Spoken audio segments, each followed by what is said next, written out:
అందరికీ అర్థమయ్యే రీతిలో భగవద్గీత. నిన్నటి శ్లోకంలో కృష్ణుడు, అర్జునుడు ఎంట్రీ ఇచ్చారు. వారి సైన్యంలో ఇంకా కొంతమంది వారి వారి శంఖాలను పూరించాల్సి ఉంది. ఇవాళ ఒక్కరోజు ఓపిక చేసుకొని విన్నారంటే రేపటి నుంచి అసలైన కృష్ణార్జున సంవాదంలోకి రేపటి నుంచి వెళ్తాము. ఇవాళ 16వ శ్లోకం. అనంత విజయం రాజా కుంతీ పుత్రో యుధిష్ఠిరః నకులః సహ దేవశ్చ సుఘోషమణి పుష్పకౌ. రాజైన కుంతీపుత్రుడు అనంత విజయం అనే శంఖమును ఊదాడు.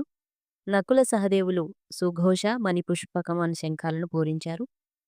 16వ శ్లోకంలో కౌశ్యశ్చ పరమేశ్వాసః శిఖండీ చ మహారథః దృష్టద్యుమ్నో విరాటశ్చ సాత్యకీశ్చాపరాజితః.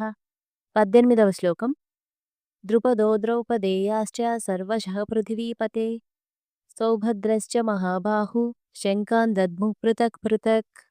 వీళ్ల తర్వాత పృథివీపతి అయిన ధృతరాష్ట్ర మహారాజు, ఆ తర్వాత మహాధనుద్ధారి అయిన కాశీరాజు, మహారథుడైన శిఖండి, దృష్టద్యుమ్నుడు, విరాటరాజు, అజేయుడైన సాత్యకి, ద్రుపద మహారాజు, ద్రౌపదీ పుత్రులు, బలశాలి అయిన సుభద్ర తనయుడు అభిమన్యుడు వారి వారి శంఖాలను వేరువేరుగా పూరించారు. అయితే ద్రుపద మహారాజుకు సంబంధించి ఒక చిన్న కథ.